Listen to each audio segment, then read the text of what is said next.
Has your sibling ever tried to attack you? What if in your past life you infuriated someone so much they followed you into a new one? Can psychics become so scared they attack the people they're trying to help? Today we test the believability of the brown suit tall man.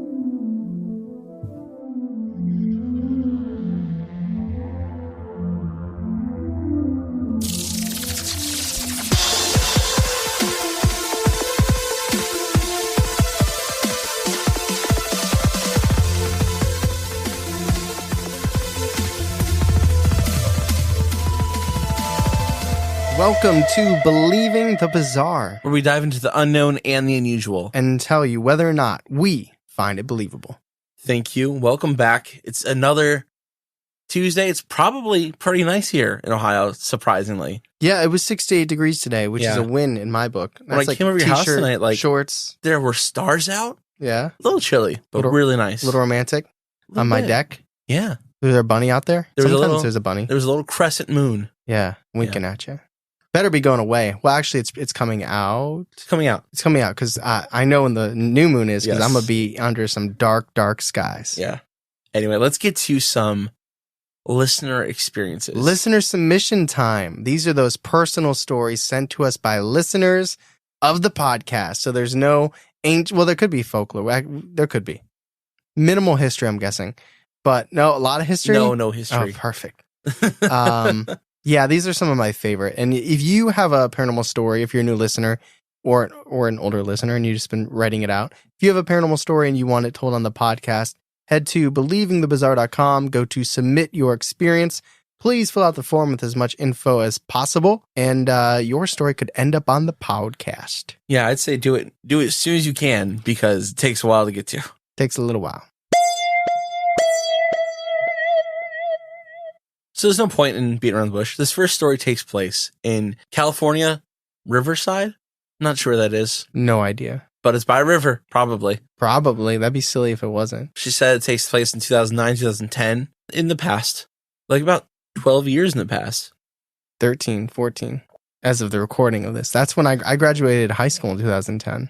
I graduated in 2009. So those are the 2 years. Yeah. Who's our protagonist? It's a good way to put that. I never thought of it that way. The protagonist of the story is Lily, and she's from California.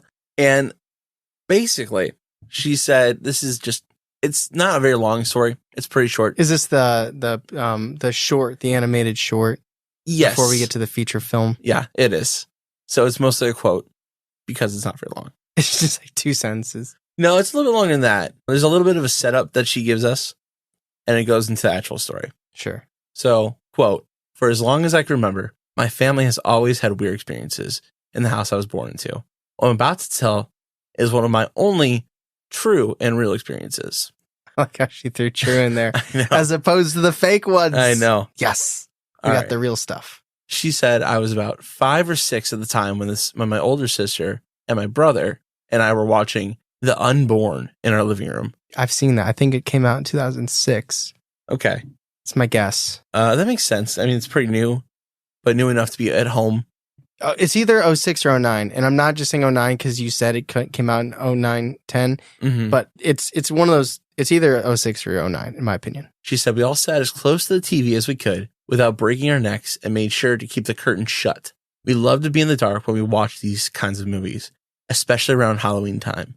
Another thing my siblings and I love to do around this time was to play hide and seek.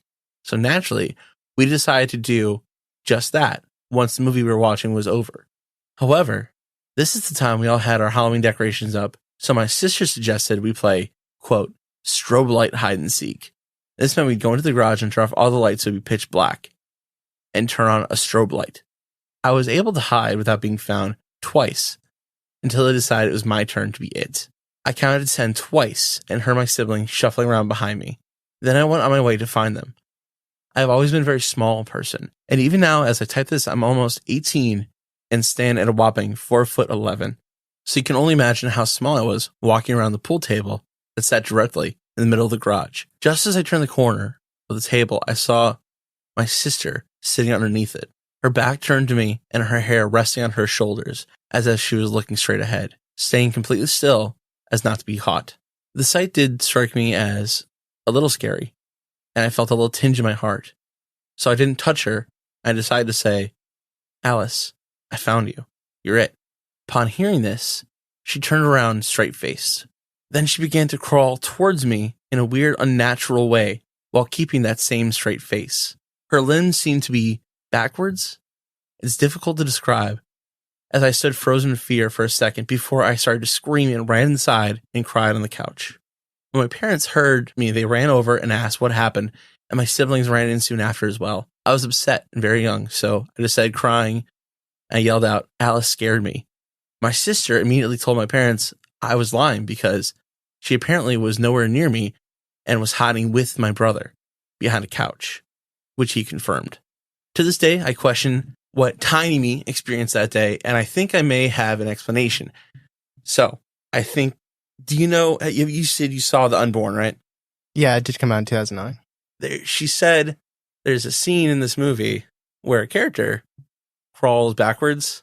Yeah, I think this whole movie had upside down things. Like I for some reason, I even remember in like the trailer, I think there's a dog. I think I remember it too. The body was forward, but the head was upside down. Yeah, that's what I'm thinking about. It was like the head was upside down, but the body was forward. As soon as I read like Unborn, I was like, oh, backwards head.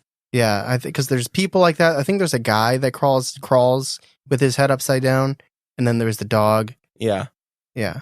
So she's saying that maybe she was subconsciously influenced by the movie. It's tough because I was actually thinking about this on my walk today.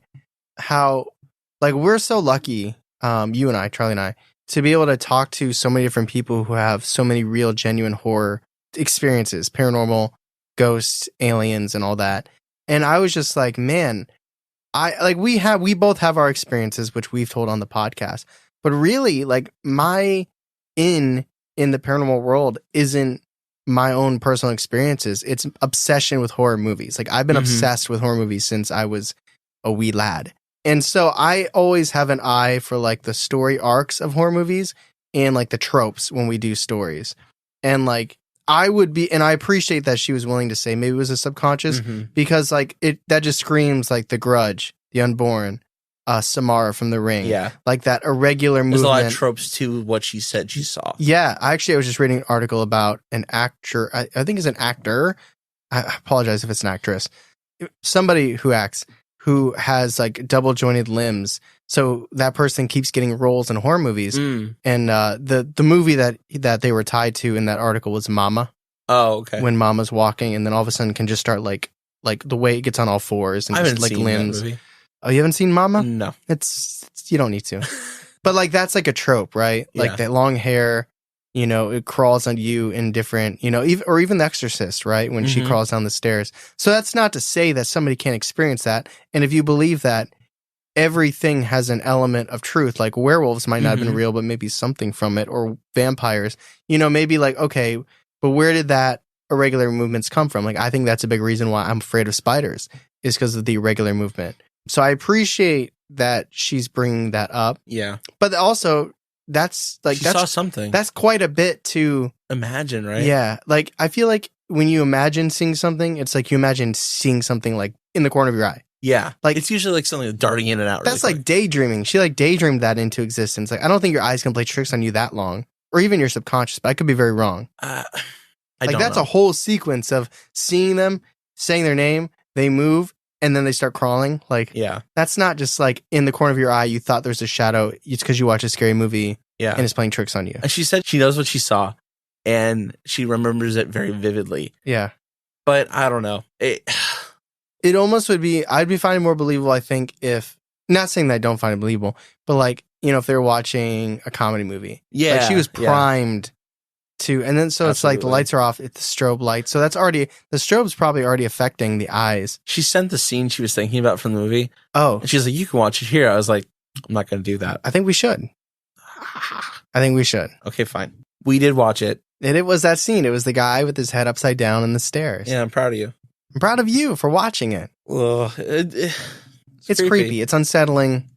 I think they're probably a little too young to watch that. Unnecessary jump scare at the end. Yes. Would you say it's like, it's very tropey? Yeah. Would you say it's like a lower class, not lower class, but like a lower tier horror movie? It's I feel like the 2000s were full of them. Like, it makes me think of the movies like Shudder with Joshua Jackson or One Missed Call. Like, it's those type of ones where they're not the type of movies that you're going to remember and want to go back and watch in like 20 years, but they had theatrical like they were released in theaters. Like, it's a theater movie, but it's not one that I think, 20 years from now. I used to think The Ring was that type of a movie, but it totally outlasted so much, and it's like now like some people might say a top like 50 horror movie. Yeah, but I always lumped that together, like Cloverfield. Like, there's just a bunch of 2000 movies that are like good. Yeah, but I never knew if they were going to last beyond the decade. There was one I saw with my friends called The Eye. Do you vaguely know it? I think so. It's about a girl who gets an eye transplant. Yeah, and then she starts seeing something. I don't remember. I was not super thrilled to be there. I always got that movie confused with Red Eye. So that was the first story, Lily's story. Creepy. I don't know. I don't think we have to rate it. So our next story is in the state. The state of Australia. Fail. In the country of Australia. Down under. Yeah. Yeah. That's a knife. Sorry. Yeah. It's from the movie. What movie? Oh God. Crocodile Dundee? I think so. Yeah. Yeah. He's like, this is a knife. So our protagonist's name is Maddie, and she said did she say good day, mate? She said no. She said it's fine, just don't mention my last name, of course. And then she goes, the location is fine too. There are thousands of girls named Maddie who live in Sydney. About how many Nemos? Oh, I would imagine probably many now. I would think so. What we're going to talk about has been happening to Maddie for a long time. Since the ages of 6 to 7 until forever. I thought you were going to say from the ages of 6 to 7. No. That's 1 year. No, not that 1 year is not a long time to be terrorized. I think it started at 6 and then it's still going. Did she say how old she is? No, she didn't. I think she's in her 20s in college. She's 7. She's 7, yeah. She has excellent penmanship. She's at least old enough to go out with friends. Okay. So we'll say at least like 10 to 15 years, maybe 20. Yes. 10 to 20 years. It's a long time. Don't even know what happened to her. Yeah. So from a young age, she would wake to the vision of patent leather boots and brown dress pants. So she would wake up in the middle of the night and she would see this visage. Like in her mind's eye, or like she's sleeping? Is she like that hazy, still waking up? Yeah. Or is it like crystal clear and right in front of me? No, it's those are the eyeballs opening, by the way. You saw, but you can. Those are your eyes going. Yeah. No, it's hazy waking up, and then she sees these pants. I just remembered the name of the episode, so now it's starting to click. She would only ever see these legs, though. She described it as being, quote, like very, very. What? Sorry, I was just thinking. I showed you the meme where it's like if your lawyer dresses like this, you're fired or you're gonna lose. Sorry. It's like if your lawyer dresses pants like this, you're going to jail. And it's got like those Sam's Club baggy, like rolled up at the bottom pants. I was just imagining that was gonna be the graphic for this episode. She described it as being like very, very long legs, which is makes sense, but they're not shadowy. Right? It's not like a shadow figure. It's this clear brown suit pants legs. And the name that she gave this person was the Tall Man. So her first encounter was in her old house. First time she ever saw these legs. Maddie wakes up in the middle of the night on her stomach. And she's still kind of in this daze. And as she looks over, she sees these brown dress pants move just out of sight. Like almost like she caught someone looking at her and they moved because she caught them. And realizing what she saw, she bolted up and looked right around and looked for a body to match the legs. There was no one in the room. It was just darkness. That would see. So if she's laying on her stomach and her head's to her side, automatically she wouldn't really be able to see up anyways. You kind of have that like parallel straight vision. So you would only see the legs there. So you see them dart away. And it's like, you can't just pop up. You have to like twist and turn and sit up. And by that time, just nothing. Yeah, it's just nothing. Silence, crickets, snakes in the air. This is like the reverse Zoom ghost, where everybody tries to look dressy up top for Zoom meetings. This guy only wears dress pants. I'm interested to see if she sees it in better clarity because what I want to know what above it is, right? Like I want to know if it just ends, not to get ahead, we'll follow the story, but I'm already looking ahead to see what might happen. So she burst into tears when she realized no one was there. Yeah. And she understood what was really happening. So she ran to her parents' room and banged on the door until they let her in. And this is a quote from Maddie. However, this continued at least once in a 2-week span for the rest of my life until this day. So she still catches visions of these legs. I wonder if she has callbacks or like PTSD to a certain degree. It's not like war, but you stimuli that's going to affect you negatively like that. Like going shopping and you see a mannequin wearing gray, brown dress pants or her father. Like, I wonder if her father caught on and he stopped wearing like brown slacks, if he started just wearing blue or gray or black. Like, I wonder beyond her how it might have impacted, well, I guess her out and about in her daily life and how it may have impacted the people she loved most. Like, did they blow it off? Oh, she's just messing around. But if that's like 15 years of this, eventually it's going to be, it's going to impact people around her. It's just interesting how this experience that she sees every other week or every week, how that could change her life in ways that we wouldn't even know. No, she's being like followed forever because she's moved, I'm assuming. Yeah. Well, actually, I'm not sure about that. But either way, it's always been around her. It's never left. It's always there, outside of the house. Even that's what this part is about. Maddie has seen the tall man while she's been out of bed as well. There's a place in Sydney called The Rocks, and she gave us a little bit of history about it, which I was very excited. The Rocks are, quote, the original landing grounds for the first fleet of English brought to Australia. The oldest part of Australia's foundation by the English, which, end quote. I had no idea. That's really cool. Okay. It's not a rock, mate. It's a boulder. Oh, my God. Yes. They used to drive these around. The pioneers. Yeah. Maddie was out to dinner near the Rocks when she was younger. She and her mother and father and brother were walking down a cobblestone street. Maddie tripped, and she fell on her knee hard. And she felt a tear start to well up behind her eyes when she saw down the alleyway she fell in front of. Like a portrait stood a giant figure. A 10-meter tall man, almost 33-foot tall person, taller than a school bus. It wore the same brown suit and leather shoes Maddie had been seeing for 2 years at this point. As it stood there, its hat covered its face. It quickly turned and vanished behind the corner, and then the tears started to spill out as she cried. Whoa. Yeah. There it is. There's the full, wow, that is the tall man. Like, yes. That reminds me, I don't know, like it has nothing to do with it other than the fixation on legs. But do you remember when we did the Fresno Nightcrawler episode? Yeah. And there were those wooden, like, oh, yeah. Not drawn, like wooden like sculptures. Yeah. Of those, just like the long figures with the long legs. Like, obviously, that was targeted around the Fresno Nightcrawlers. But that's what that made me think of, where it's just like this elongated, I mean, it's Slender Man-like, except it's brown, not black. It's so big, it's hard for me to understand.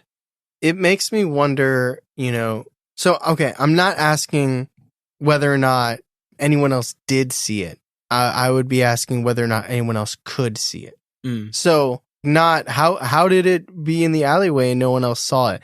It's more so I'm wondering if anyone else could see it. And not that it's like in her head, but just one of those things that, she's the only person that could see it. Or is it she just happens to be the one to see it? Like, it just makes you think like when we like look behind the scenes and it's like he's just waiting there in the alleyway. Like, I hope she trips. Well, I put that banana peel. Come on, trip. I'm gonna look spooky. That's scary though. I do think she's the only one that could see it. Yeah. And the next part will actually tell us why I think that. Okay. That is so she scary. said 10 meters. I was like, how big is 10 meters? Yeah. 32 point something feet. It's huge. So after this, Maddie's mother brought her to a person that she called a Hindu spiritual guide to help her. Now, Maddie said literally as she was writing this, her mom told her that she'd lied when she was a kid. It was not a Hindu spiritual guide. It was actually a witch. What? Yes. What? Well, that was like, okay. Now, Maddie said she didn't really remember the experience too much. She cried a lot. But her mother did remember the experience. And we got some quotes from Maddie's mom. Okay, what's up, Maddie's mom? She said, quote, "I'm not really religious, but I do believe in ghosts. Full apparitions, maybe not, but something past material life which hangs around. So when I took her to this woman, where I swear to God, I almost died from all the amount of incense in Chicken's house, I was looking..." That's such a mom thing to say. "I was looking for her to do a cleansing just to ease an inch in my brain about Maddie. When she listened to Maddie's story, she did a reading beforehand and told me that she was a reincarnated soul and that whoever was following her made a connection with her from malice or some other strong emotion." Like her previous self. Yes, like a past life of Maddie's. A past life of Maddie's. Made a connection to this thing that's following her. In a bad way. Yes. Now, Maddie's mom didn't necessarily believe this. She said, "I called bullshit real quick, but still asked for the cleansing, just to be sure before they left." We already did a down payment, so we were gonna see this thing through. She said she did it, but nothing changed. Well, one thing changed. The witch got a little bit more money. That's true. There's Got that paper. Exchange of Currency. Yeah, I was going to think the Australian word is Oh. Queensberries. I don't know what they're called. I can't do an Australian accent. Can you? I did it earlier. If I do it, I wasn't on there though. If I do it too long, it becomes British. Okay, so it's better to keep it short and sweet. My Australian's real nasally. Yeah, I feel like you got to get gruff when you do Australian. Oh yeah, yeah. I feel like otherwise it sounds too British for me. You can't. Nope. You can't ride a dino. I can't do it. I can't do Australian. Dino from his rider. It's the best I could do. Okay. It's not very good. I didn't say that. No, I didn't say that. Except with your eyes. Yeah. The next time Maddie saw a full body of the tall man, she was 10. A place near the rocks again called Agate Cut under a stone bridge. And when she saw him this time, he stayed present for a little bit longer. And that's when she saw a little bit more detail about him. That every part of him was covered, even his hands in leather gloves. She also saw that on his shoulder pad, there was a tear. And then he blinked out of sight again, and he was gone. Another quote from Maddie says, quote, "Honestly, I don't get scared of him anymore. I told one friend about him, and she said we should do a Ouija board and try to talk to him." Yeah. Yeah. What do you think of that idea? No. Why not?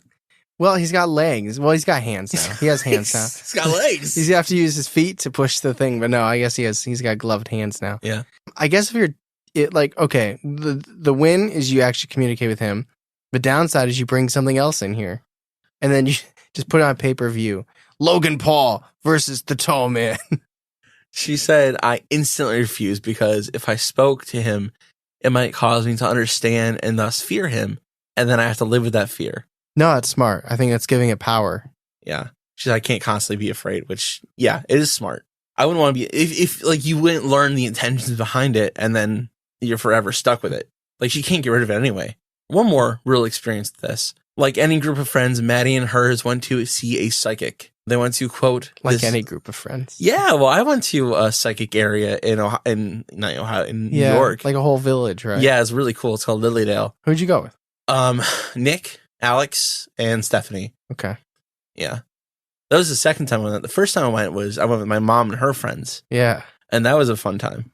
Do you remember any of the things they told you? I got a reading. Yeah. About my mom. That was really emotional. I called my aunt after. Yeah. But it was nothing about the podcast. No, it was way before that. Well, sorry. I thought maybe they could see it. My bad. They went to this, quote, area of Australia known for being a bit hippie, which I thought was an interesting way to put that. Now, Maddie had not mentioned the tall man that she'd been seeing for most of her life to her friends.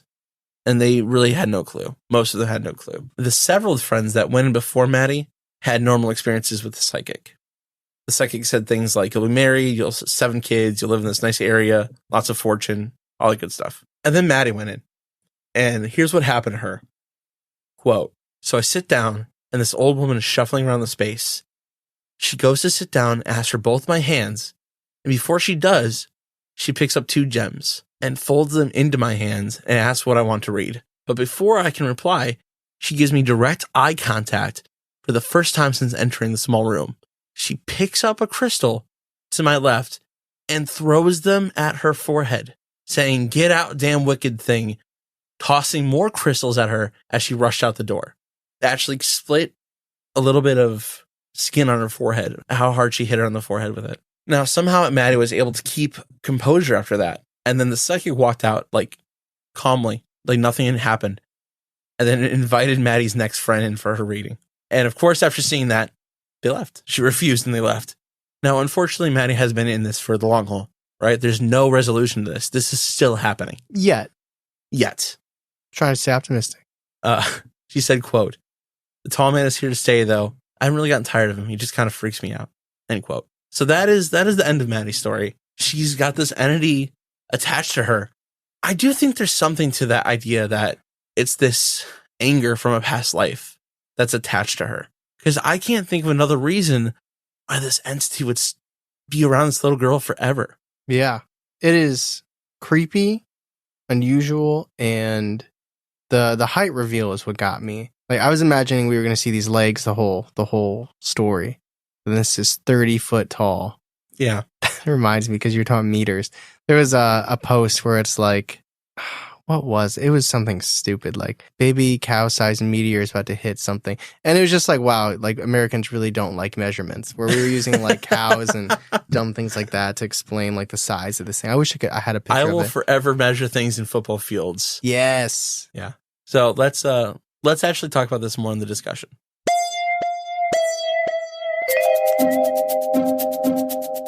At this point in the episode, we'd like to stop and talk a little bit about our Patreon and thank those that have subscribed as of the recording of this episode. Leanne, Dre Viper, Nikki, and Leslie. Thank you all so much for coming aboard. We are so excited to have you. The Patreon community. Yes. And because you're here, we want to showcase a couple things that you might have access to now. That's right.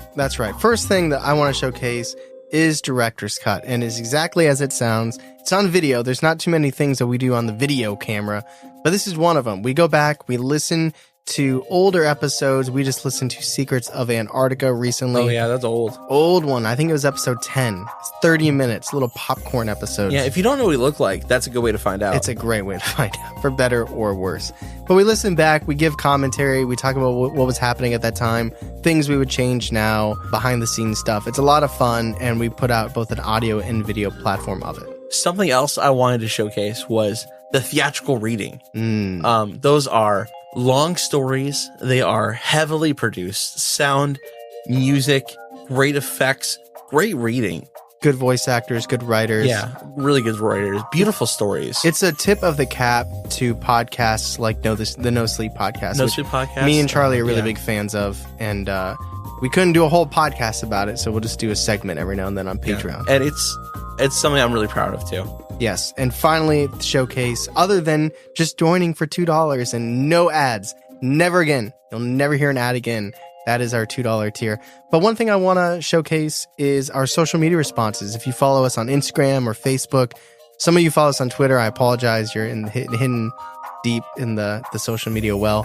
Every Monday, we put out a question, a prompt. We want to pick your brain, this or that, this horror movie. What was your experience? And we don't respond to it in the time of, but every month on Patreon, producer Ben goes through all your responses, and we respond to your responses directly at you, even though you don't know it if you're not in the Patreon. And we talk about how we would answer those questions as well. Yeah, there's a lot of good rants in that segment too. It's definitely one of my favorites. It's a lot of fun. It's a fun segment. But anyway, let us get back to the discussion. So those are 2 listener submissions. Let's go with the first one really quick.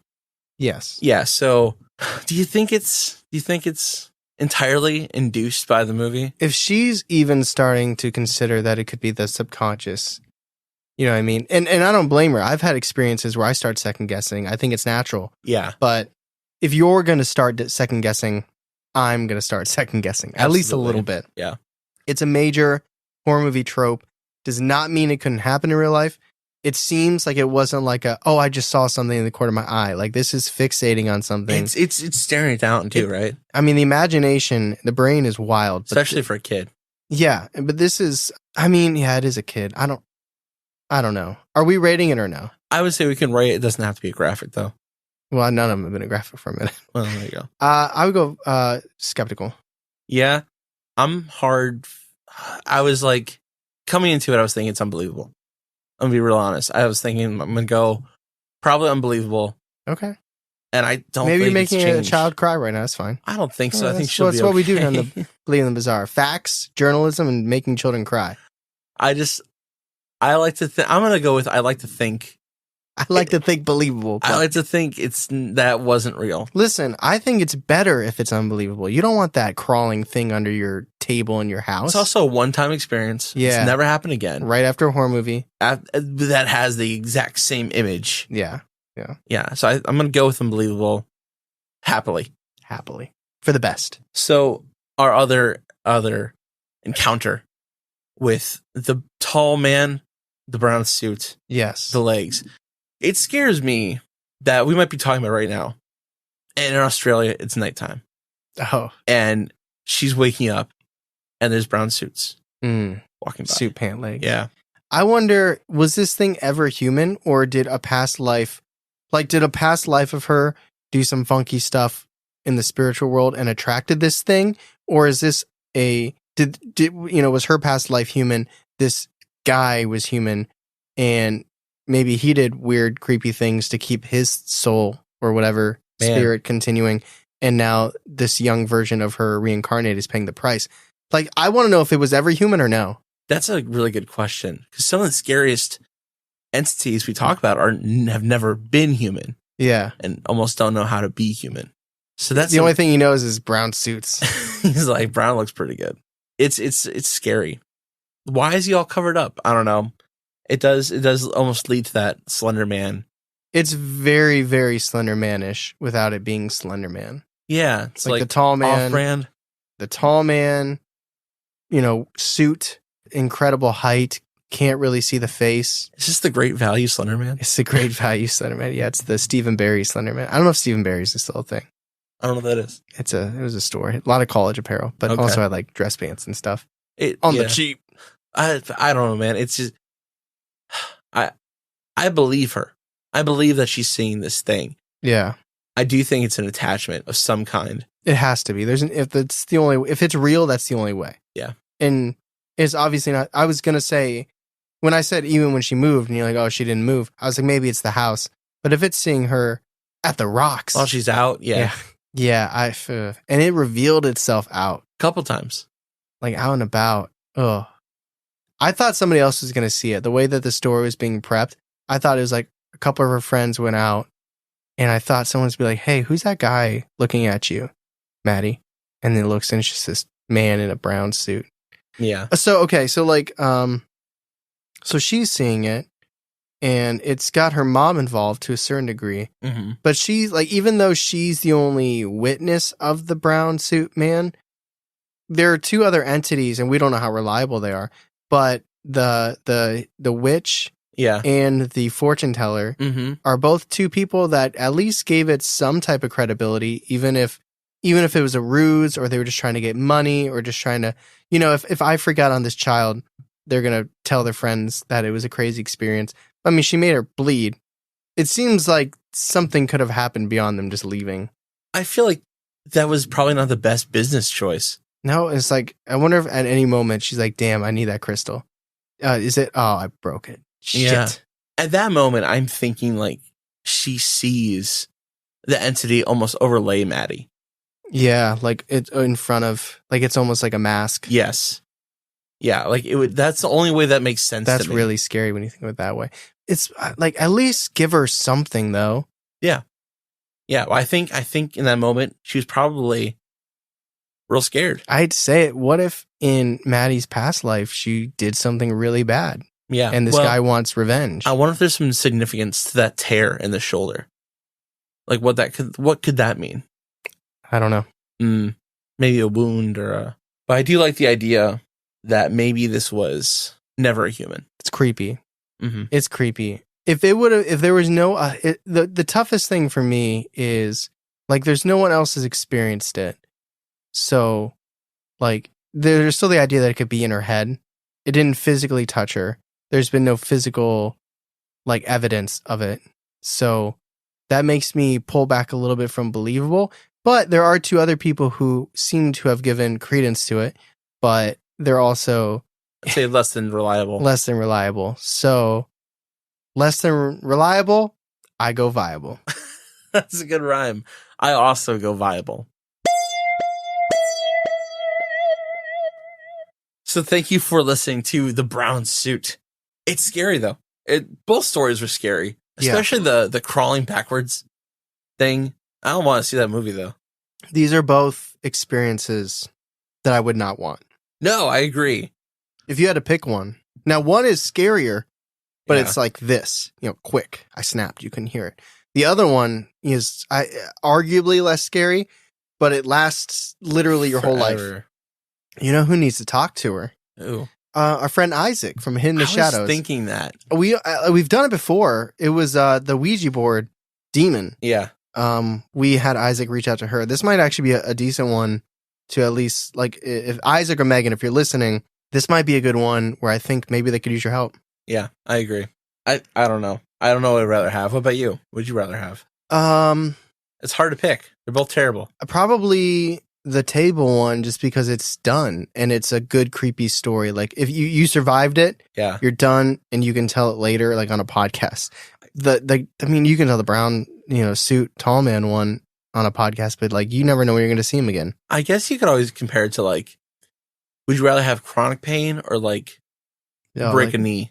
Yeah, like the low pain chronic, like low pain versus that acute, like high pain but short period of time. Like one time I slammed my thumb in my trunk. I remember that. That was rough, but then you know what? I'd rather have that than some things that last your entire life. Leaving your house. You know how I closed my door? I grabbed the outside and I slammed. Leaving your house one day, I smashed my fingers in there. Oh, and I was like, trying to open it with the other hand. That's terrible. It wasn't that bad. Would you rather have that or see the ghost under the table? Rather smash my fingers. Okay, that's how you know. That's how you know that this is scary stuff. Yeah. And that was our listener submission episode. If you have a listener submission you want to give to us, we can make an episode out of. Go to believingthebizarre.com, fill out the submit form, send it to us. The more detail, the better. I promise you. And if you're liking this episode, you've liked past episodes, and you want to let us know about it other than our Instagram DMs, which are always open, feel free to leave a 5-star little comment. Oh man, that's great. Loving the podcast. Whatever you want to say, we will check it out. We will screenshot it to each other, and it'll be fun. And we appreciate the feedback. We do. We giggle, mostly. Always. Yeah. Well, sometimes. Sometimes we go, how dare they? 2 stars? How dare they? No, just kidding. We take the bad feedback well, too. I think we take that almost it's all learning more, experience. Yeah, we take that more critically. Not critically, that's not the right word. What do you mean? More like, how can we be better? Yeah, what can we do to make so-and-so XRL_2 like us more? Mm-hmm. Yeah. But that said, we appreciate all the feedback. And if you're listening on Spotify, you don't even have to leave feedback. You just hit the 5-star and keep your day going. And if you really want to show support for the podcast, you can rock the pod. That hurts every time I say it. You can wear a merchandise item that we have on our store from Teespring. We've got a big selection because we don't take anything down. Yeah, there's a lot of stuff up there. New designs, old designs, whatever you like. Check it out. We got hoodies, mugs, t-shirts, duffel bags, hats. It's all tapestries. Tapestries. Yeah. All right, and I'm going to switch here real quick. I'm now leaving Tyler the podcaster, and I'm now switching to Tyler, who listens to podcasts. I'm one of you now, right? Okay. Listen, if you guys hate ads, right? I know, like, if you listen to, every podcast I listen to has ads, for the most part, 90% of them. I get it. It sucks. But if you want to skip those ads, for $2 on Patreon, we put out completely ad-free episodes. Just throwing it out there. But That said, Tyler, the podcaster, is back, and we appreciate you listening. As always, I'm Tyler. And I'm Charlie. And catch us next week on Believing the Bizarre, A podcast as bizarre as you are.